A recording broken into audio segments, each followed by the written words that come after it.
Hello, welcome back to a chapter day. Happy Monday. We have begun a new week, work week that is, and we are going to be reading Job chapter 8 today. So yesterday we saw Job still lamenting his birth, his life, how terrible it is for him. He can't sleep. He's having like nightmares. His skin is all loathsome, as he describes himself. And then he describes the fact that he would have preferred to be dead rather than be going through what he's going through.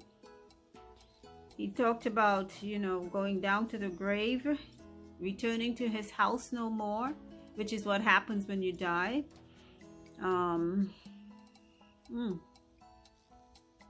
Okay, well, we know why Job is going through what he's going through, and we know why he's lamenting as he is. So we are not here to judge Job. We are just here to learn that when we go through similar circumstances, and it doesn't have to be like what Job is going through exactly, but any time of hardship, we know that God is with us, but the devil is on our case. It's a hard thing. What do we do? Okay, chapter 8. Then answered Bildad the Shuhite and said, so now he has another friend who is speaking up, Bildad. How long wilt thou speak these things? And how long shall the words of thy mouth be like a strong wind? Sometimes when I read Job, I think of Shakespeare. Honestly, it's so Shakespearean sounding. I know this is the King James version, and maybe that's why it sounds like Shakespeare. And I believe Shakespeare is one of the authors of the Bible too, when they were having the transcripts, the scrolls rather, rewritten. I believe he was one of those, I think, was imprisoned in order to do it. But anyway, that was just me. Okay, verse 3. Doth God pervert judgment? Or doth the Almighty pervert justice?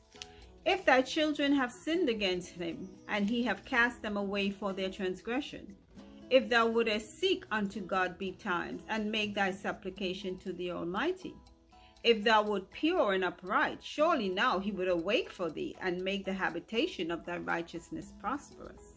Okay, so Bildad is kind of taking the same route as Eliphaz did, the first one, the Temanite, by telling him, you know what?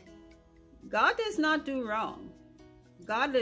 He's not unfair. He's not unjust. If it was that you were a good person, yet you were an upright person, by now God would have fixed your problem. That's what Bildad is saying. Now remember what happened in the very beginning when Satan came before God, and God is the one that put Job in front of him to say, you see my servant Job? What did God say about Job? Upright, righteous, escheweth evil. Now hear what his friend is saying to him. If you were pure and upright. So you see, when we know ourselves, we need to stick with what we know. Forget what other people think about us and stick with what we know. What you and God know about you is what no one else will ever know. God doesn't tell anybody our secrets. Nobody knows some of the things that have happened in our lives. We wouldn't even share with anyone else. God knows, and he tells no one. God described Job as upright and escheweth evil. His friend is saying, if you were pure and upright, surely by now God would have awakened and made your habitation righteous, prosperous. Okay, two different. God is saying Job is upright. His friend is saying he's not. That's what I'm saying. Stick with what you know. You know thyself, and God knows you too. Okay, verse 7. Though thy beginning was small, yet thy latter end should greatly increase. For I inquire, I pray thee, of the former age, and prepare thyself to search of their fathers. For we are but of yesterday, and know nothing, because our days upon earth are a shadow. Shall not they teach thee, and tell thee, and utter words out of their heart? So, in other words, he's saying, how about looking back into your lineage? Go back and check out something your fathers or forefathers did. And maybe now you're paying for it. Third and fourth generation. You know, that was the thing that they believed back then in Moses' time. The curse that you had on you, or your parents, or your great grandparents, or great whoever, went on to the third and fourth generation. Now, that is true. But that doesn't pertain to Job, okay? We know this has nothing to do with his ancestry or his lineage. This has to do with Satan's direct attack on him. Lesson for us to learn. Verse 11.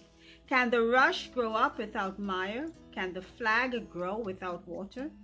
Whilst it is yet in his greenness and not cut down, it withereth before any other herb. So are the paths of all that forget God, and the hypocrite's hope shall perish. Whose hope shall be cut off, and whose trust shall be a spider's web. He shall lean upon his house, but it shall not stand, and he shall hold it fast, but it shall not endure. So in other words, whatever wrong you have done against God, you can't prosper. You cannot sin against God and prosper. If you're a hypocrite in your heart, things will go wrong with you. Okay? That's what he's telling Job. Verse 16. He is green before the sun, and his branch shooteth forth in his garden. His roots are wrapped about the heap, and seeth the place of stones. If he destroy him from his place, then it shall deny him, saying, I have not seen thee.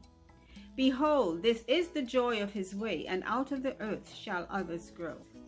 Behold, God will not cast away a perfect man, neither will he help evildoers, till he fill thy mouth with laughing, and thy lips with rejoicing. They that hate thee shall be clothed with shame, and the dwelling place of the wicked shall come to naught.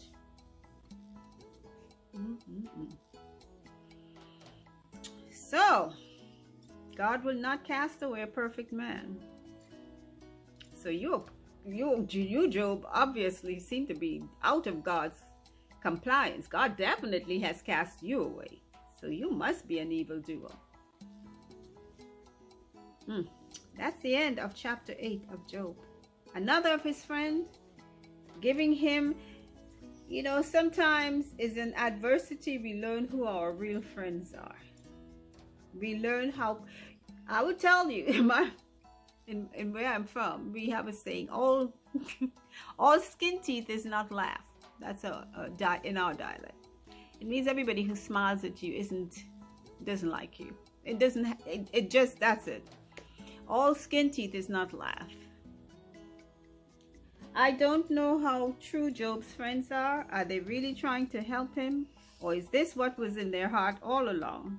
Sometimes, even though people seem to be sympathizing with you, in their hearts, they really are not. In their hearts, they are saying, you're getting your just deserve. God only knows. That's why God judges the heart. God is the only person that can really judge us fairly. He knows everything that goes on here. Okay, that's it for our reading for today. And until our next reading, remember, listen. We will hear something that will cause our faith to grow. Thank you all for listening and for viewing. Until our next time.